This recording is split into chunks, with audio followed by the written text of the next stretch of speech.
when that sound machine was turned to the right all the way. All right, so today's parsha is Vayeira. We're going to touch a tiny bit on it. We'll talk about Genesis 22. But 18 through 22 is the passage that happens for this week. So hopefully you guys read it. There's a lot going on in this text.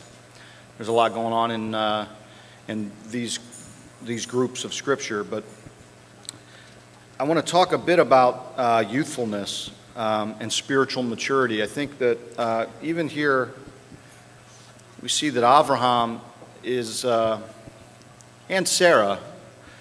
You know, there's a period of time that it doesn't matter how old you are, you can still be youthful in the spirit and not grow in spiritual maturity. We need to talk a bit about that because I think even here in this passages, Abraham and Sarah both were not very spiritually mature. And if you think about it, you know, you can tell by the decisions they make. I mean, even with saying that Sarah, to Avimelech, Sarah is, you know, my sister. You know, we have a question as to whether or not, hey, is this a good thing, you know, that Abraham lies to the king? Well, I think he was just scared. I mean, it had nothing to do with God, or it was God, and we want to super spiritualize this situation, right? Well, he was doing the right thing, and God wanted him to do that, and you know, there's all kinds of commentary around the decisions that are made. The guy was just blatantly scared. He's a wanderer, okay? He's by himself. He's in the desert. He takes he takes Lot and he takes his family into a desert, and he gets surrounded by the king's men, and they're taking the wives of these men, and they're, you know, taking their cattle and their sheep. And the guy was frightened, and he literally said, "Oh, it's not my wife, it's my sister. You know, you can have her." You know, that's just a fear. All right, that was being afraid. And if those of you that are men in the room, put yourself in the guy's shoes. I mean, you're literally before a king who runs an empire. Whether that empire is large or small, it doesn't matter. At the time, it was probably large for them. And it may be the size of Bath, and the guy may look like, you know, me, right? I mean, just some random dude. He's not dressed in gold or silver or tapestry. But the fact is, he was the king of the region, so he was afraid. But that was a youthful kind of move. It was kind of an immature perspective to take. I mean, he should have been strong enough to be able to say this was my wife. But he wasn't. And there's other passages within here that really kind of talk about the youthfulness and the spiritual immaturity of our forefathers. I mean, we all have spiritual immaturity that we need to recognize, and when we look in the mirror, understand, well, this is a very immature position to take in my own life. No matter how old we are, I mean, we're still making very immature decisions. No matter how old we get upset, we get angry, we do things that we wouldn't do. I mean, you know, that, you know, depending upon the circumstances that are surrounding us, you know, we'll, you know, step out and do something that's an absolute opposite of our personality, and we think to ourselves, well, why would I say or do that? And then we get embarrassed that we do or say things that we do or say because it's immaturity. No matter how old you're getting, no matter how old, you know, we get in the Lord, we still make very stupid choices. I was thinking this week about the choices that people do make.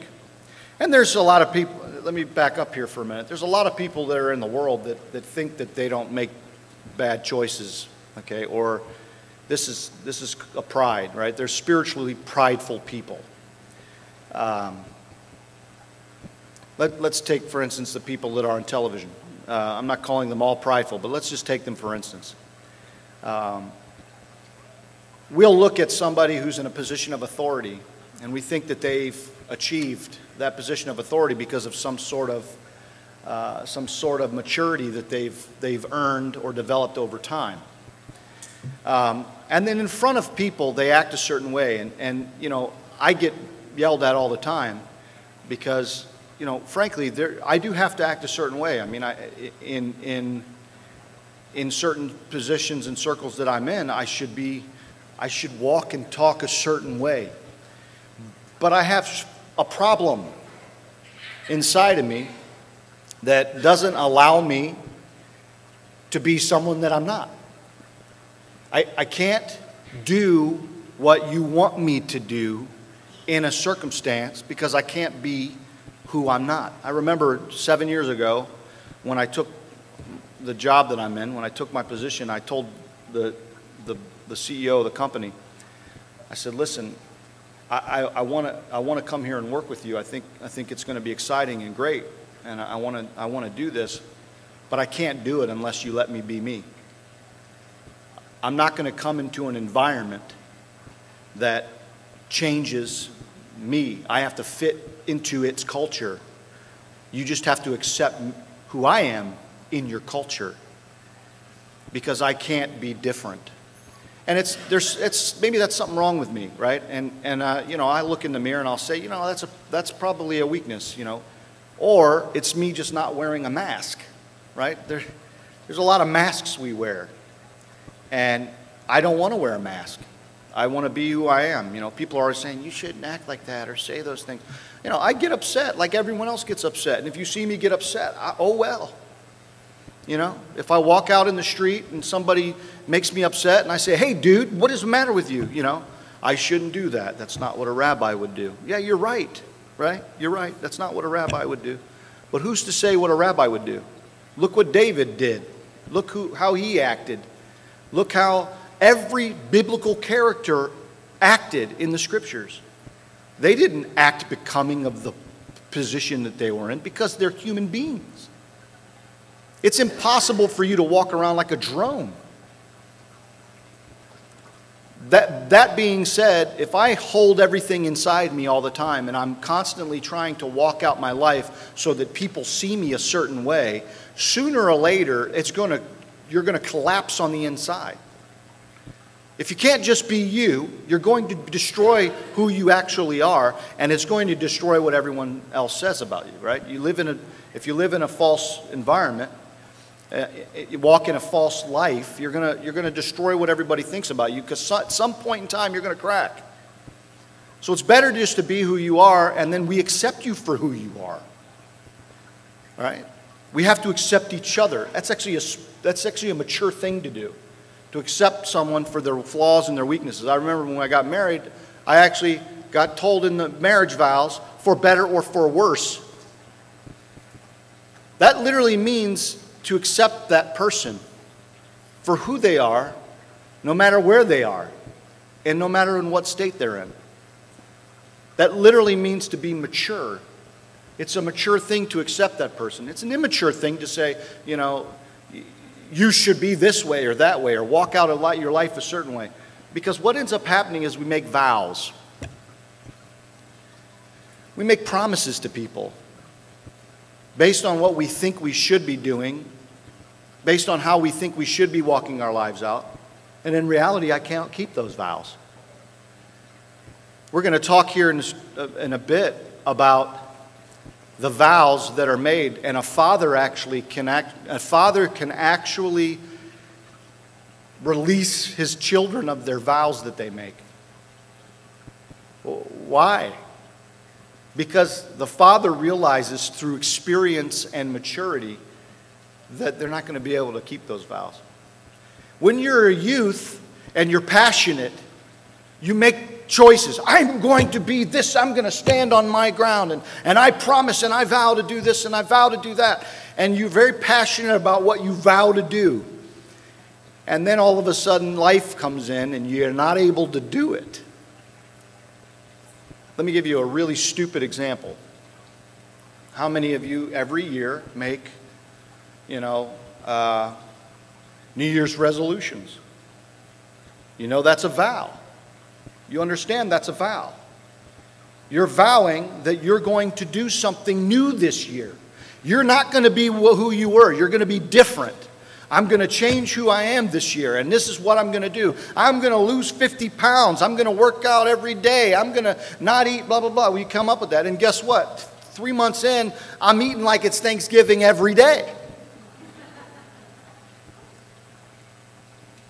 Why? We're not able to keep the vow. It's an immaturity. It's an immaturity and it's a hastiness to want to do something deep inside, but the reality is that you're incapable of doing it. Understanding your own weakness is the key to your success in life. You'll never make a vow you know you can't do. I can't make that promise because I know I'm not capable of making that promise.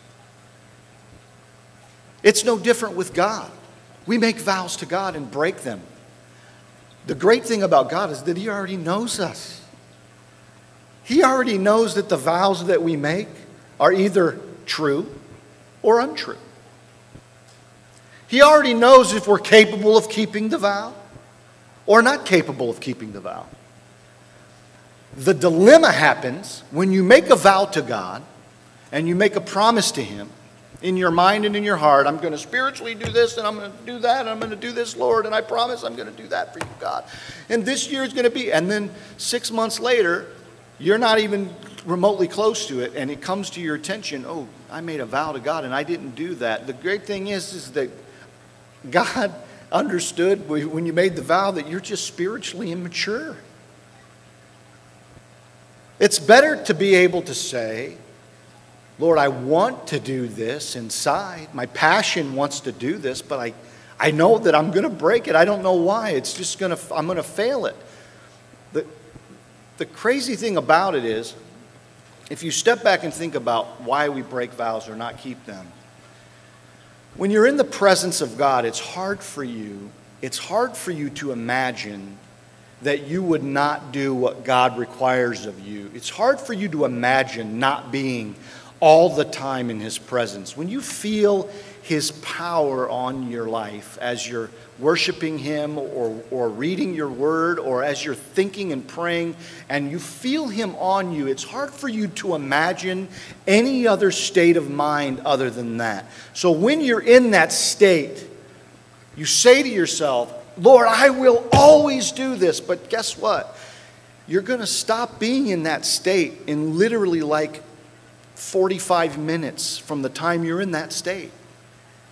Because you've got to go make dinner, do the laundry, go to work, be around other people, talk about sports, all of a sudden you revert back to who you are. And the vows you made in that 45-minute session of prayer, it leaves because you're not continually in the presence of God. If we were continually in the presence of God, we would never break our promise to Him. It's part of our curse. The fact that the presence of God is not continually with us is part of the curse from the beginning of time. The Shekhinah left. It left the earth. Adam no longer had that presence around him. He's no longer surrounded and enveloped by that presence. It's not a continual reminder. You don't have a continual reminder in front of you. Why do you think historically people throughout all time have tried to set up continual reminders? God did it for us. The rainbow, a continual reminder of the flood of the earth. According to the scriptures, believe what you want. That rainbow gets perverted. The idea of the rainbow gets perverted. Now it means something completely different. But that to a believer should be a reminder of what God did for us, His promise. The tzitzit on your pants are a continual reminder. A kippah is a continual reminder. Shabbat is a continual reminder. Eating kosher is a continual reminder. When you go to a restaurant and someone orders calamari, For an appetizer, all of you are sitting at the table. They order calamari and you're sitting there and you say, oh, I can't eat that. A continual reminder of who you are. Taking you through your life, reminding you of who you are, reminding you to continually be in the presence of God. Unfortunately, it's not as easy as everyone would think. When the Mashiach returns and he sets up a kingdom and we're in Olam Haba and the presence of God is everywhere and we need no sun or moon or stars for light, and the light is just from his presence, we'll always be in his presence and we'll all be spiritually mature. Until that time, we will be spiritually immature. People are continually seeking maturity in the Spirit. That's why they're always looking for new things. There's people that go into Christianity, they don't think it's enough. So they move from Christianity and they go to, Buddhism, Taoism, Muslim, name the religion. They start seeking other stuff and they see things happening in other parts of the world. And they go, well, look at that. I mean, literally, I was watching a YouTube of some martial arts guy and he moves things with energy, supposedly, and they're showing it.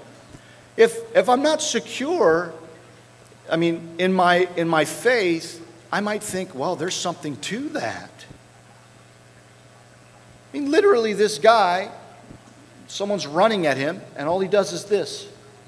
And the guy flies 3 feet in the air and backwards. Then 10 guys come, and he goes, and all these 10 guys, I'm talking modern day, like literally just happened last year. There's guys doing this, and it's chi movement. If I'm not secure in my faith and understanding who the God of Israel is, I'm thinking to myself, man, there's something to that. I want to have that power.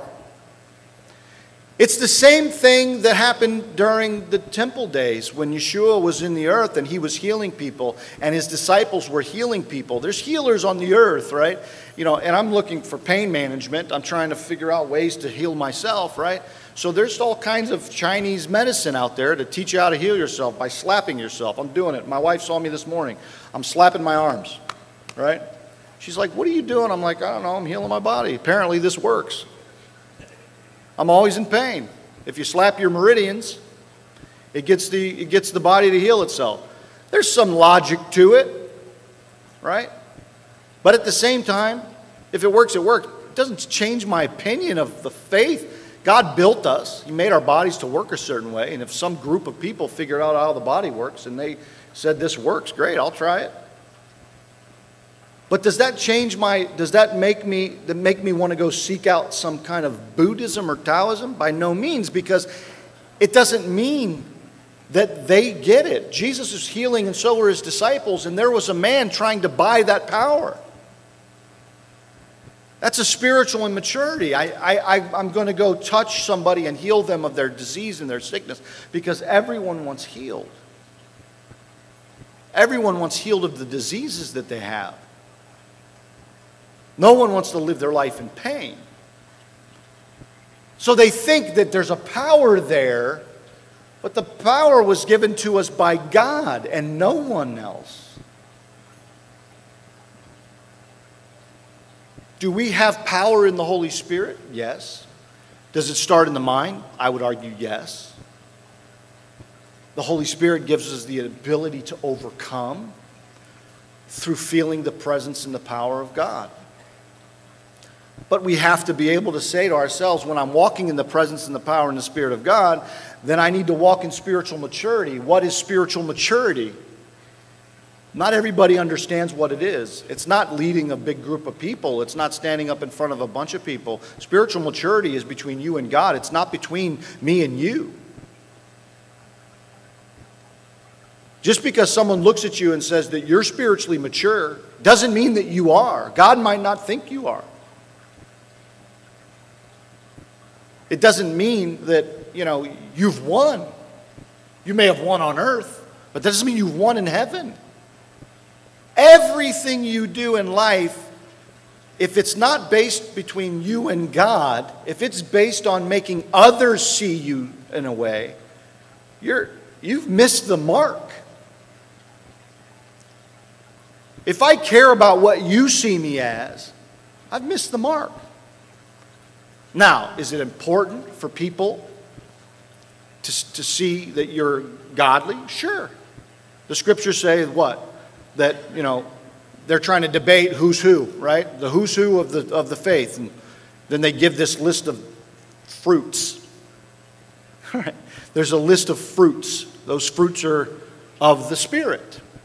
And their kindness and their gentleness and their meekness. And they're these things that you're supposed to have if you are walking in the Spirit and if you're humble. The problem is that we turn that around and we say to ourselves, well, what is kindness? It's what some guy said is kind. An act of kindness could literally be an aggression.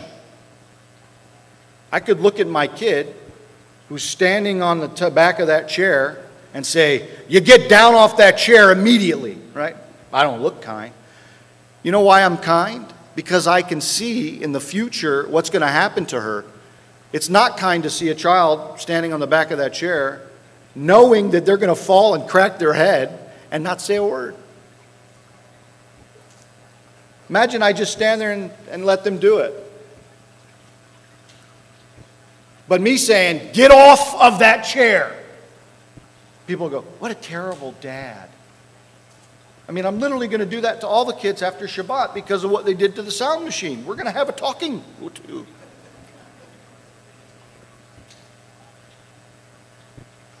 But that's a kind act. It's a kind act. When God kicked Adam out of the garden, that was a kind act. He literally kicks him out. You're not to come back here again. In fact, I'm putting fiery swords in front of it. Angels with fiery swords. So you cannot come back into this garden. That's terrible. Why would he do that? Kindness. Because he knows that if he comes in there and he continues to eat forever from the fruit of the tree of life, then he'll live forever in the knowledge of good and evil, and he will constantly be vacillating between good and unrighteousness, and God doesn't want him to be in that state of mind forever. Therefore, I have to build a plan, and I have to kill my son, and I have to get angry righteously. But that righteous anger is kindness. How does that sound? Weird? Yeah. It's gentleness. It's him being gentle. What? Telling me I have to die is gentle? Yeah, you know why it's gentle? Because I'm not going to make you have the second death. I'm going to actually allow you into my gates. After your first death, I'm going to allow you into my gates and give you a paradise. That's gentleness.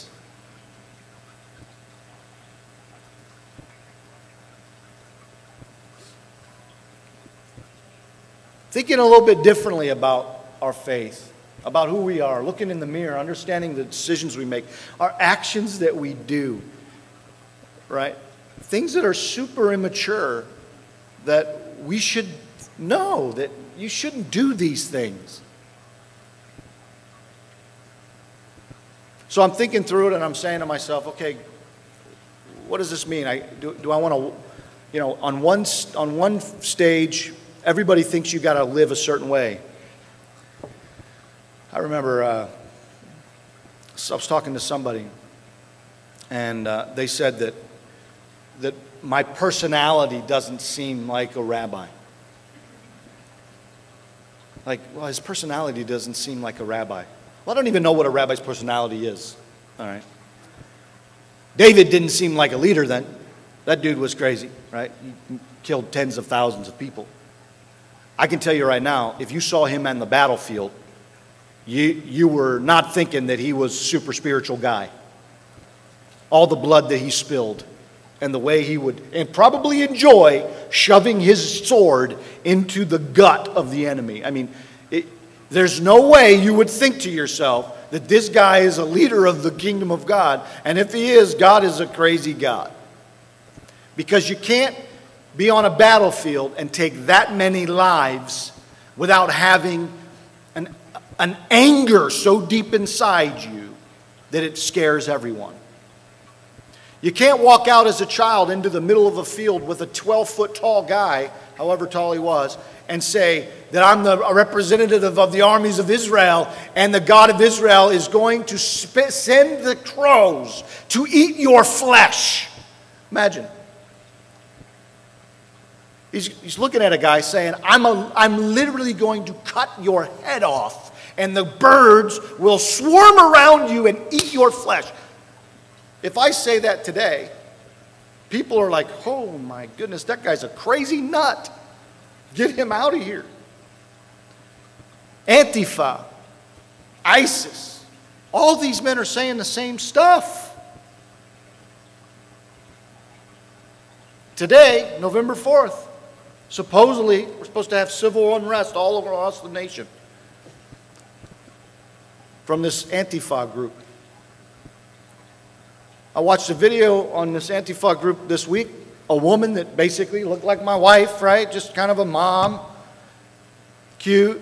Marching with a sign. They're filming her. She's like, we won't deal with these we won't deal with these fascists. You know, people must die and people will die on both sides, this woman says. What? This is 2017. I mean, we're not taking over people, you know, the Cherokee lands here. I mean, this is ridiculous. What is going on? Supposedly today in Cleveland at 2 p.m. at Public Square, there's supposed to be some Antifa riot. They have a whole listing across the country of all the big major cities that they're going to be hitting. Literally saying that people will die. Is it true? Is it just a ploy? Is it, I don't know. We'll find out in an hour and a half.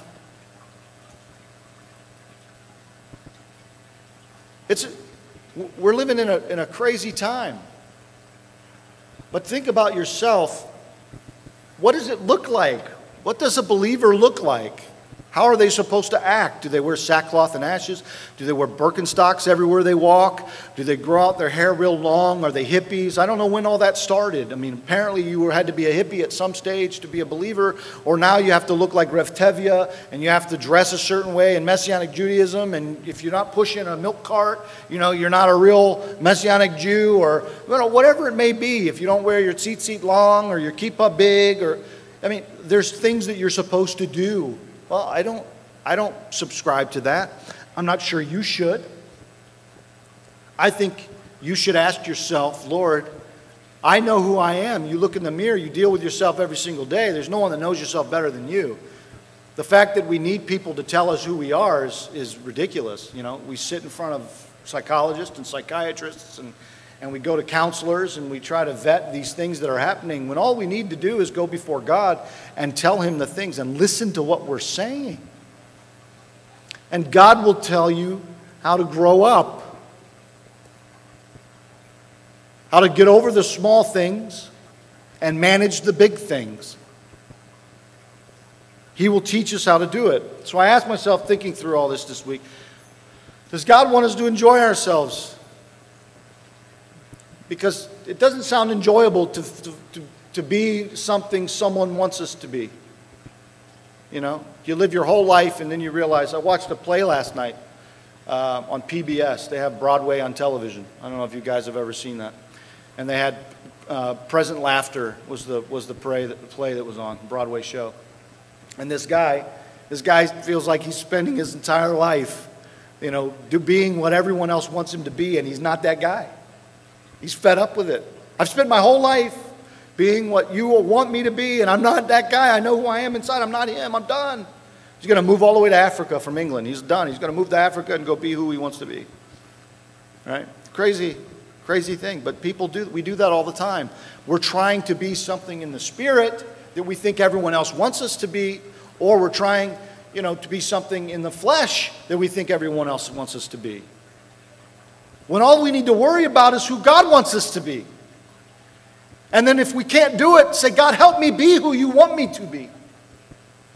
Help me accomplish what you have for me to accomplish. The first step in success in your own heart and in your own life and in your own mind is doing that. is reconciling you and God. Not you and nature. You and God. So I've looked at some classical sources. The message is mixed as to whether or not we should enjoy ourselves. It's a mixed message. Here's a little bit of a sampling. There's a biblical command that says you shall be holy in Leviticus 19:2. You guys know that command, right? It's very simple. It's hard to not know that command. You shall be holy. It's understood by the sages in the Talmud as an injunction to sanctify yourselves by abstaining from that which is permitted to you. What? The rabbis and the sages say you have to abstain from what is permitted.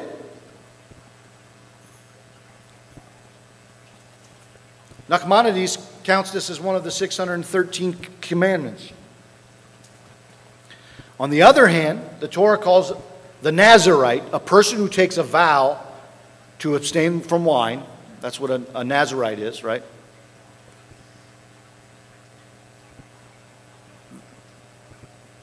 They call him a sinner. The guy abstains from sin, and the Torah calls a Nazirite a sinner. Well, what's his sin? The fact that he renounced one of the pleasures of God's world. That's what the rabbis say. It's crazy. So here he says, the first thing is, be ye holy. The one part of the tractate says that means you have to abstain from things that are permitted to you, i.e. wine or meat or whatever. You got to go be vegan, right? There are a lot of people think you have to do that, right? Well, we shouldn't be eating animals. We had one person here back in the day that was a member of our congregation who basically said that anyone who eats animals is going to burn in hell. It's permitted to eat animals. It's permitted to us. How can you go to hell for eating a beef? I mean, what a disaster. I mean, who doesn't like a New York strip? And that's the thing. It's an enjoyable thing. It's enjoyable to eat that. Should I abstain from that? Well, one set of rabbis says you should. Another set of rabbis says that you're a sinner because you've renounced one of the pleasures of God's world, specifically wine. Is what the Torah, the rabbis say, is what the Torah has forbidden you not enough, explains the Talmud. God's forbidden certain things. Is that not enough? Now you have to abstain from the things God gave you. Well, then you're a sinner. That you assume further prohibitions upon yourself. So you're creating prohibitions for yourself. Well, who told you to make those prohibitions for yourself? The crazy part is we make those prohibitions and then we put them on everyone else. We look at somebody. If you, in the book of Romans, I believe it's chapter 8, Paul's talking specifically about eating and drinking. And he says one may eat and one may abstain. But don't make the other one fall by eating. Just because the one eats doesn't mean the one's a sinner. But if the one that abstains from it sees you eating and it causes him to fall and become a sinner, then you got a problem. Well, okay, I'm confused. I should or I shouldn't eat the meat?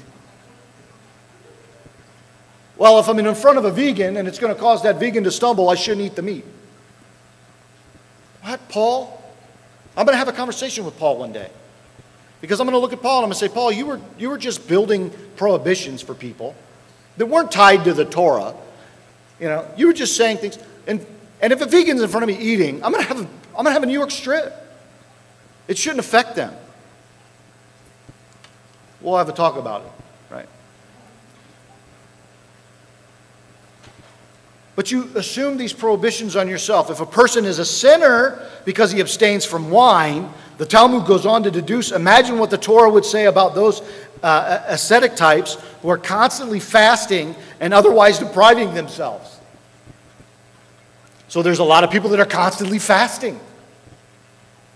Does the Bible tell you to constantly fast? No, it gives you specific times to fast. It gives you very specific times which you should fast. So the ones that are always constantly fasting, who are they doing it for? themselves or for God. So they call them two sinners. On the other hand, the Torah also calls the Nazirite holy. This is what's interesting. Prompting another Talmudic sage to apply the reasoning of his colleagues in reverse. If the Torah calls a person holy just for abstaining from wine, imagine the praises it would bestow on one who abstains from all worldly pleasures. So now you've got to abstain from all worldly pleasures. There's a debate this week on a blog, a Jewish blog that I was reading on. There was a debate this week as to, do we abstain from all the world pleasures, and should Jews be married? Like what? So there's religions in Christianity and throughout the world where they abstain from marriage, which is a worldly pleasure.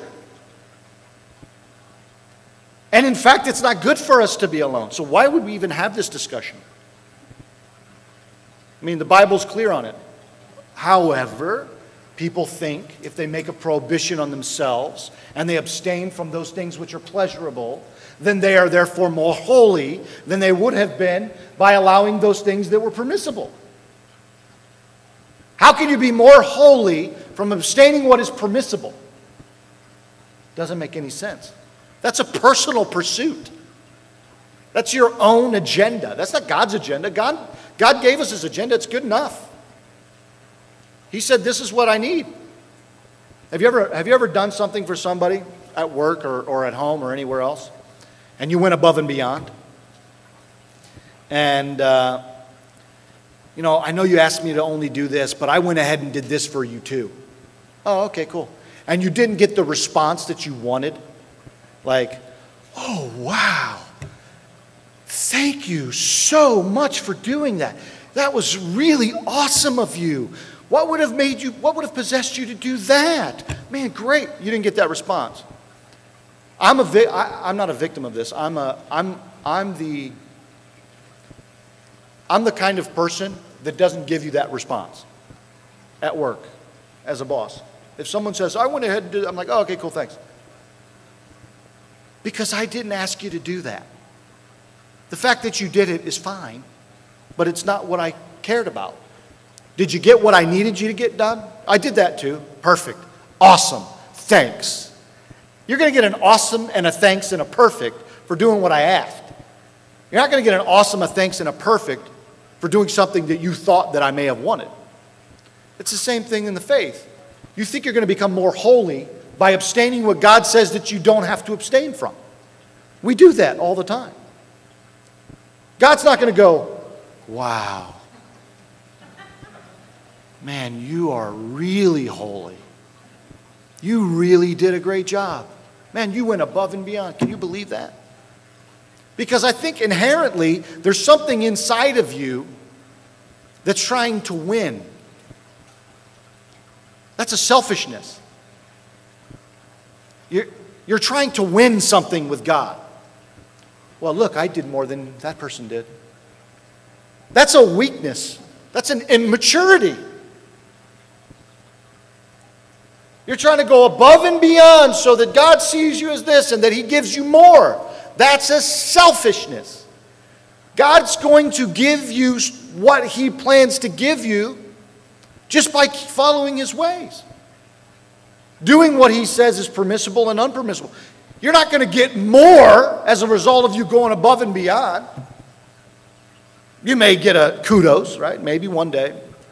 You stand before God and you're at the great judgment, and God says, well, were you a good person? And Yeshua is our advocate, and Yeshua says, yeah, they were a great person. They did all that was permissible to them. And guess what? They also went above and beyond, and they abstained from what was permissible. And most likely, I would assume that God would say, well, that's too bad for you, because steak is good. But good, thanks for doing it. Welcome, good and faithful servant. You don't have to. Spiritual immaturity in my mind. Here we are. On the other hand, as I said before, the Torah calls these people holy, these Nazarites. So here it says, just for abstaining from wine, imagine the praises it would bestow on one who abstains from all worldly pleasures. So both of these, as I said in the beginning, this is a mixed message that we find ourselves in the Scriptures. We have a mixed message from the leaders, the rabbis of the faith. So how about this one? The ethics of our fathers. This is the major text of Judaism. This is what really the Jewish people use as, defining who they are as a people. And it's a text, volumes of text called the ethics of our fathers. This is the way of the Torah, it says. Eat bread with salt, drink water in small measure, sleep on the ground, and live a life of hardship. That's the way of the Torah. Well, okay, eat bread with salt. I do. That's not a bad thing, right? Drink water in small measure. Well, why would that be bad? Well, I mean, why would I say drink water in small measure? Because you're made of 70% water and you need lots of water to survive. So basically, walk around dehydrated and feel pain for the rest of your life. Sleep on the ground. We all know that's a terrible place to be. And live a life of hardship. Ethics of our Fathers says this is the way of the Torah. Then there's another rabbi, Rav Nachman, who asserts that a point of the Torah law can be properly understood after enjoying a juicy beefsteak, he says. A person will have to answer for everything that his eye beheld and he did not consume, the rabbi said. That's a funny one. Well, Lord, I didn't want to have to get in trouble, so I went ahead and consumed it. I didn't want to have to answer for it. So which is it? Is it conquering the animal self, which is an animal self to eat meat? Okay, that's an animal thing. I mean, back in the day, it looked very, barbaric. You kill a cow and you go to the side of a cow or a deer or whatever and you rip meat off of it and you bite it away. You imagine this barbaric type of action and people are fighting and ravaging over food. And then nowadays, it comes to you on a very nice plate in a 6, 8, 12, 16, 20 ounce, portion, and you decide whether or not, it's good, and you eat with fork and knife, and you slice it, and you dip, and it's not as barbaric anymore, right? So it looks okay. But that is still part of being an animal, your animal self. Should we transcend that? Should we transcend the mundane, revealing a supremacy over spirit, a supremacy of spirit over matter? It's like that video I watched of the guy that was moving people without touching them through his chi. He was moving matter, feeling the energy and moving them supposedly. Should we get to that place in our spirit life where we are moving those things that we think are holding us back? And literally we're making the decision that what God has permitted is holding us back. Those who are always fasting are feeling like, God permitted us to eat, but we're being held back by eating, so I'm going to abstain from that. Or I'm being held back from coffee, so I'm going to abstain from it. I'm being held back from this or that, so I'm going to abstain from it. And we're saying what is permissible potentially, is holding us back from achieving a level of spiritual supremacy that we're able to walk in our lives holier or be in a better light than our neighbor. Typically, when you fight, it's because you're going through a hardship in your own life. And so you're trying to get closer to God. And in a way to get closer to God, you abstain from things that He allows you to do. And that allows you to be closer to Him, supposedly. As if when I pray after I ate dinner versus praying after I fasted, I'm going to get in a better state of mind with God. Fasting, it does help you get into a better state of mind with God because what you're doing is abstaining from something, and you're focusing only on God trying to help you. But I'll argue that you're trying to focus on God to help you overcome the hunger. The beginning of that is, Lord, I'm gonna die of hunger. Please help me achieve this. But does that help what your current hardship is? That's the question. There may be a hint of a solution in the Torah's laws of vows in Numbers chapter 30, and the way that their deeper significance is understood in traditional teachings. The Torah speaks about a young woman on the threshold of maturity who vows to abstain from a certain indulgence. The Torah talks about this woman who says, I'm going to abstain from this indulgence. And take, for instance, like I'll use my wife. I would tell her that she has to swear that she will not eat ice cream for 2 weeks. She probably could do it, but she likes to have a bowl of ice cream at night, right? Or any of you that want to swear not to eat chocolate, or I swear I won't eat coffee or drink coffee. This is the kind of vow that she was trying to make. But it talks about this woman who swears, and her father's legal right. The father had a legal right to annul her vow. So if my children make a vow to somebody, I have a right to tell that somebody, they're not going to do that. That's not going to happen. The idea is that there are circumstances and stages in our lives in which we are still in our spiritual adolescence. In this state, vows are necessary because a full exploration of our material nature is more than we can safely handle. But in a more advanced state of spiritual maturity, represented by the Father in the Torah's account, these vows are annulled. In an advanced state of spiritual maturity, they annul the vows.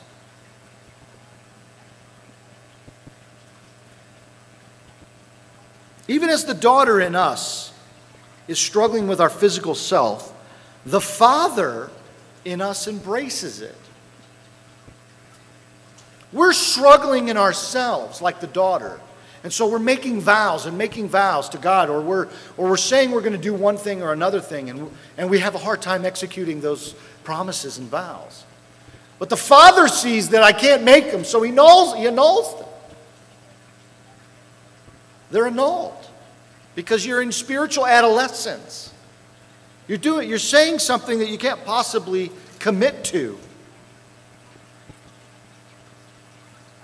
How's this applied to another matter? I haven't figured it out yet. Like I said, we're still trying to understand this mixed message. We're discussing spiritual maturity in relationship to God, specifically using vows as the indicator of the level of maturity for an individual. The example addresses the fact that a youth is inclined to make many vows because they're passionate. They're driven toward goals that enable their identity to be revealed over time. And those goals typically are generated out of what they see in others. Typically, we set goals based on what we see other people. That's what an immature person does. I see what he's become or what she's become, and I want to do it. As growing up, you think, who's your idol? People say, who's your idol? Who do you want to be like when you grow up? So we set our goals to become like that individual. You probably can't be that. Imagine all the kids that want to be like LeBron James.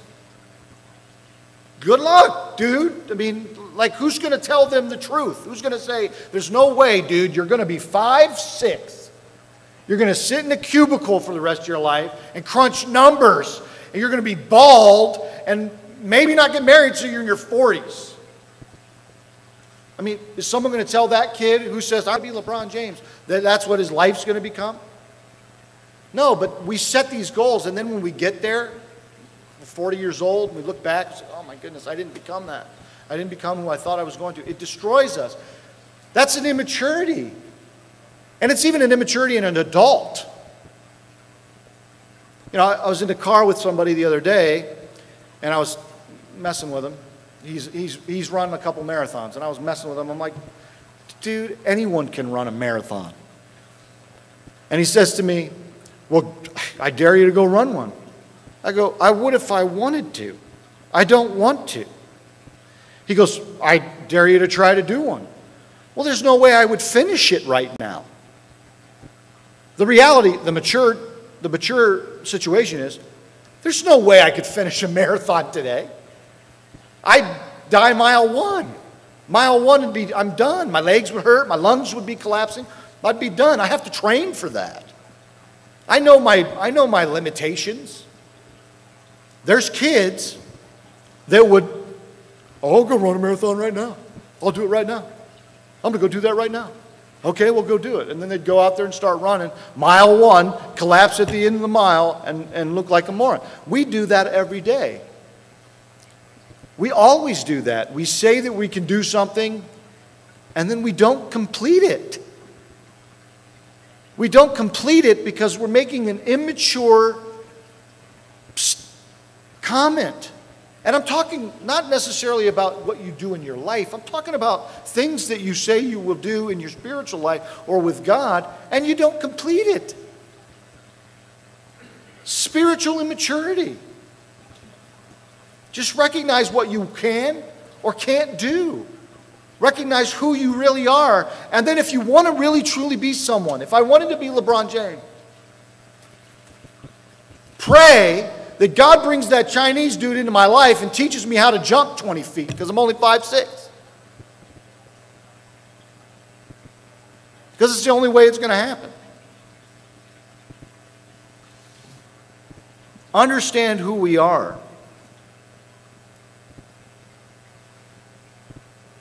Basically, a youthful person that makes vows are searching themselves, looking for a deeper revelation of who they are as people. And oftentimes the vows that are made in the spiritual immature state, the spiritually immature state, the vows of our youth, they're broken.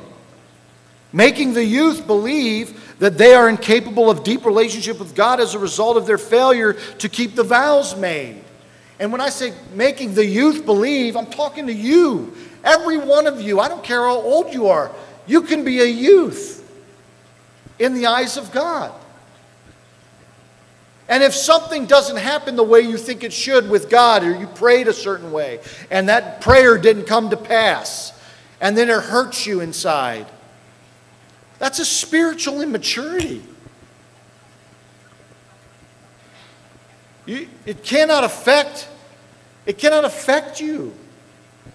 You have to be mature with God. I mean, a mature state of God is, you know, if it's your will. Yeshua HaMashiach, the King of Kings, was in the Garden of Gethsemane.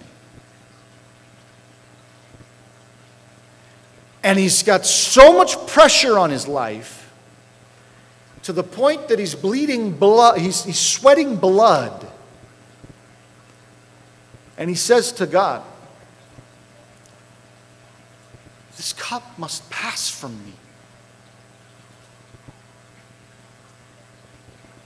But, not my will, your will be done.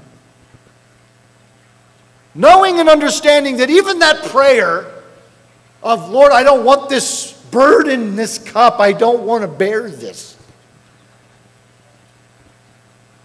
Even if God decides not to make that cup pass from him, and he goes through it, it's not a destruction of his relationship.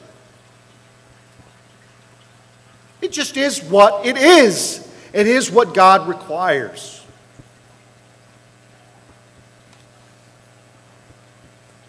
The maturity we realize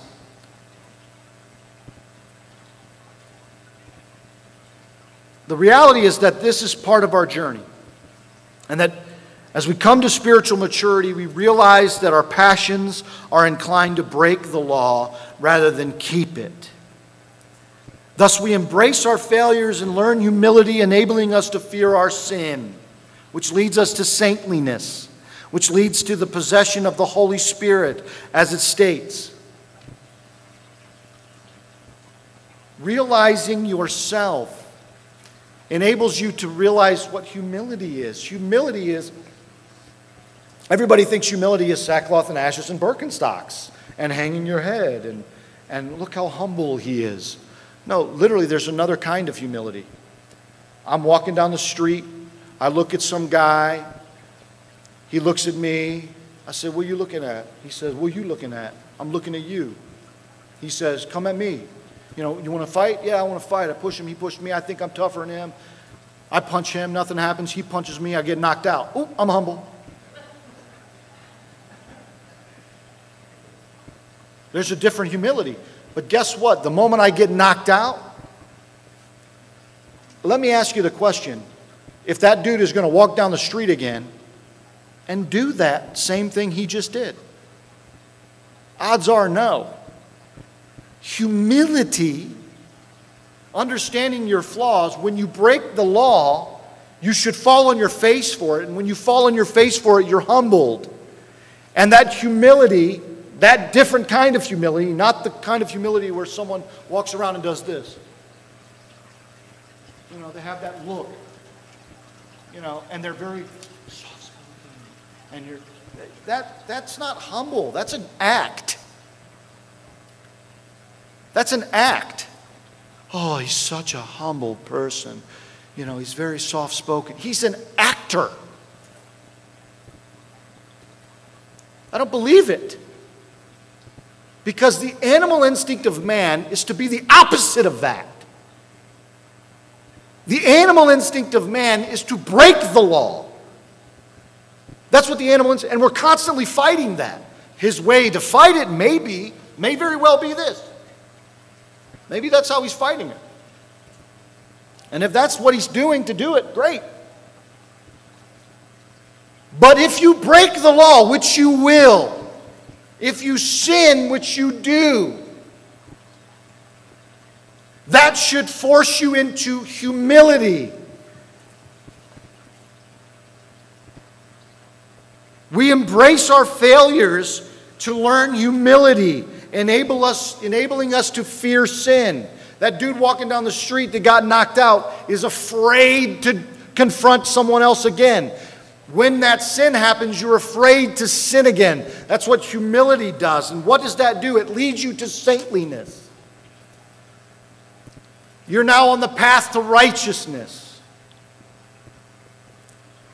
You see, the father annuls his daughter's vows because he realizes that in her passions, she will fail them. Anyone in here ever say, Lord, I will never break your law?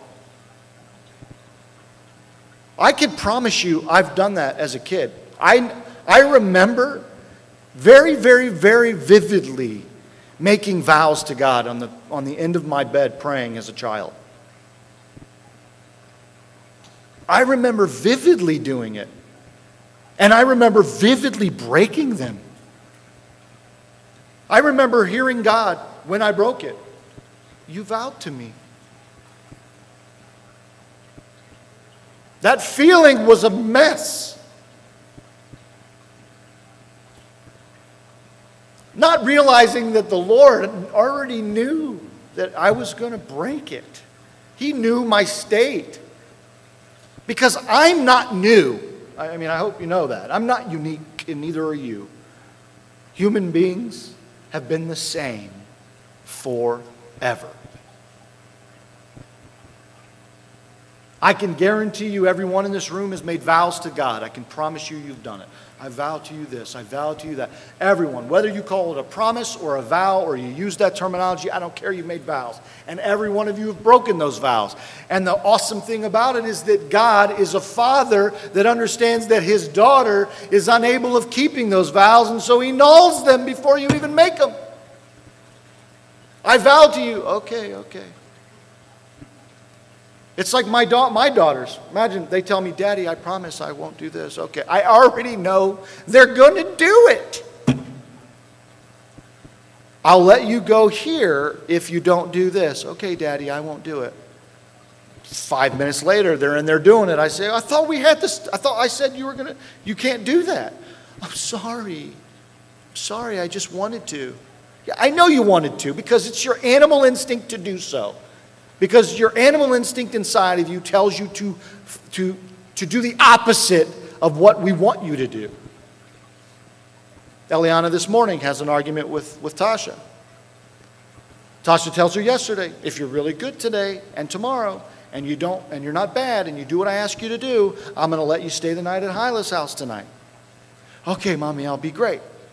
This morning, she says something to Tasha. Tasha says, no, I want you to go up and take your shower. 5 minutes later, she doesn't go up. I want you to go up and take your shower. 5 minutes later, Tasha's now mad. Get up and take your shower. She's not doing what she's told to do, and she says no to her mother, and her mother looks at her and says, well, you're not going to Hyla's today. I'm going right now to get my shower. I'm going right now to get my shower. I'm sorry, Mommy, I'm going to go get my shower right now. Does it work or not work? We already know that she's not going to be good. We already know she's going to be bad. Now, you guys might say, well, that's not bad. It's bad if I tell you not to do something and you do it anyway.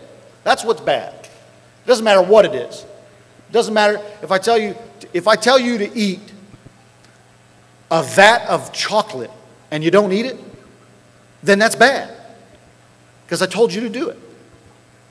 Even if someone else says, well, eating a vat of chocolate is not good for you. Well, but I'm the dad and I said to do it and she didn't do it, so she's bad. That's the same thing with God. If God tells us to do something, no matter what we think about it or, what people think, and I'm not talking about go, rise up like Pincus and shove javelins through the stomach of people. I mean, I don't think that's the age that we're in right now. But, if God tells you to do something, you do it. And if you break your own vow that you made to God, I'll argue that God already knows that you're going to break that vow. We live in a society that teaches us it is wrong to fail. And if you do that, you'll not succeed.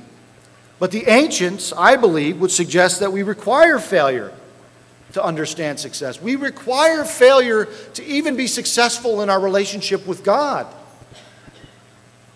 You cannot appreciate your relationship with God without having failed Him.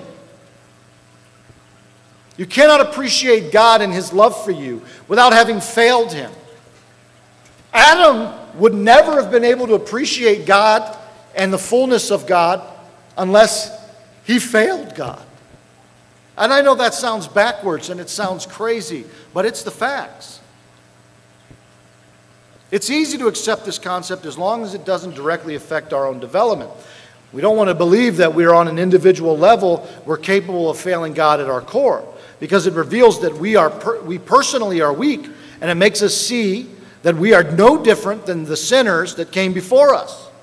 We don't want to believe that. We don't want to believe that we're not unique, that we're not different. We want to believe that we're very unique and we're very different and there's no one like us and that my relationship with God is special and it's different from anyone else's relationship.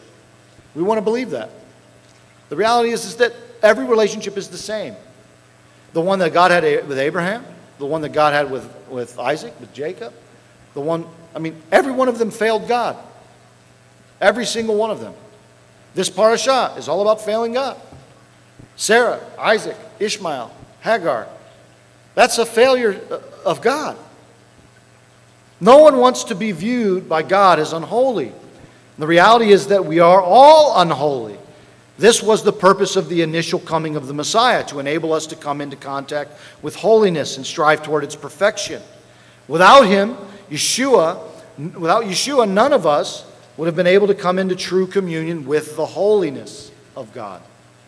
Without Yeshua, you wouldn't have been able to come into the holiness of God because he's the one that sent his Spirit to dwell inside of you so that you can be in contact with God. I remember my grandmother. She used to say to me, I'd go to the Boot Scoot Saloon on Sunday nights with my friends. And, she'd Mikey, you shouldn't be going to those places. I'm like, what, to the Boot Scoot? She goes, nothing good can come out of there. I'm like, God's with me, Grandma. I'll be all right. She'd say, no. God waits for you at the door when you walk in. And I said, what? And she said, yes, God waits for you at the door. He'll be there for you when you come out, and he's there for you when you go in, but he will wait for you at the door. He's not going in that place. And you think about that. God's always there for you, but if you choose to make a decision to go somewhere that God didn't tell you to go, can you expect God to perform a miracle for you on your behalf when you created your own circumstance? It's like you walk into a bar and you get into a bar fight. And you say, God, why didn't you let me overcome that man? Well, you put yourself in the circumstance. What's the matter with you? That's like a spiritual maturity that you should understand. Here we talk about God who coming into communion with the holy. If we're walking in unrighteousness, God's not going to be there with you in unrighteousness. If you're walking in righteousness, God will be there for you. Now, I wasn't being unrighteous at the Boot Scoot Saloon. I was having fun with my friends. Right? I had all the ability to be unrighteous there. Right? I could do all kinds of things that were unrighteous. But for all the most part, I was a good kid. I tried my best to be righteous. But the Bible says to let your yes be yes and your no be no. And this is not a command against vowing. It is wisdom into spiritual maturity, because the Scriptures understand the heart of man will fail his own vows and break his own promises. Yet let your yes be yes and your no be no. Be very specific. The Bible understands that you will break your own vows, and thus deal only with what is at hand. Deal only with the tangible facts that are before you. And don't spend time speculating what you will do or who you will be, because who you think that you are may in fact be the opposite of how you react in certain situations. If I speculate on who I am in the future, and I say, I'm going to be this guy, and then all of a sudden that circumstance shows up. Abraham standing before a king, and he says that his wife is his sister. Maybe before that he would have thought to himself, I'm going to come before this guy and I'm going to tell him this is my wife, and you're not going to take my wife and you're not going to touch my wife. You have no rights over my wife. All of a sudden he comes before the king. He says, hi, how you doing? That's my sister. He's lost every bit of who he is. Who you may think that you are, in actuality, may not be who you are in those circumstances. So the Bible says to let your yes be yes and your no be no, not to sit around and think about vows, not to sit around and speculate who you will be, but to deal with the circumstances today. And the decisions that you make today define who you are. That's who you actually are. When you look in the mirror, that's who you are. Weak. We are all weak, and we make weak decisions. We need God to strengthen us in our weakness, so that's why the humility, the falling on our faces, the realizing our sin, accepting and embracing our failures helps us to realize who we should be, and we now can develop our relationship better with God. Because now you know where you need strengthened and what God you need from God. Because now I can say, that wasn't me. Because I never would have done something like that. That was all God. I couldn't have achieved that. That was all God. I know who I am. The key to your success. Don't walk into a room and act like you're something that you're not, or that you know stuff. I mean, there's so many people that come in with a spiritual pride. One year a guy shows up here at Rosh Hashanah. He comes in and he's playing this acting game, being something that he's not, and he's speaking all Hebrew to everybody. The dude lives down the street like in Amish country, okay? He's not from Israel, okay? He's like grew up in Amish country, and he's speaking fluent Hebrew to everybody, And it's not fluent Hebrew, by the way. He's just speaking it. And I'm like, he's talking to me, and he's using Hebrew, and I'm responding in English. Because I'm literally in the United States, and we speak English here, okay? The problem is not that he was speaking Hebrew. I don't care about that. I think that's great, that you're doing that. but you're doing it as a spiritual pride to show everyone else that you speak Hebrew. Like, that is irritating. And it's not me, being a jerk, like, well, you should have embraced it and spoke Hebrew back, and that was nice that he did that. No, it's not. He's trying to demean others. He's trying to put himself above others. He's trying to make others feel that he's at a place that they're not. And that's unacceptable. That's a wickedness and a spiritual immaturity that I won't let happen. That's my way of being Pinchas. My way of being Pinchas was responding to him in English. And then telling him, dude, just speak English.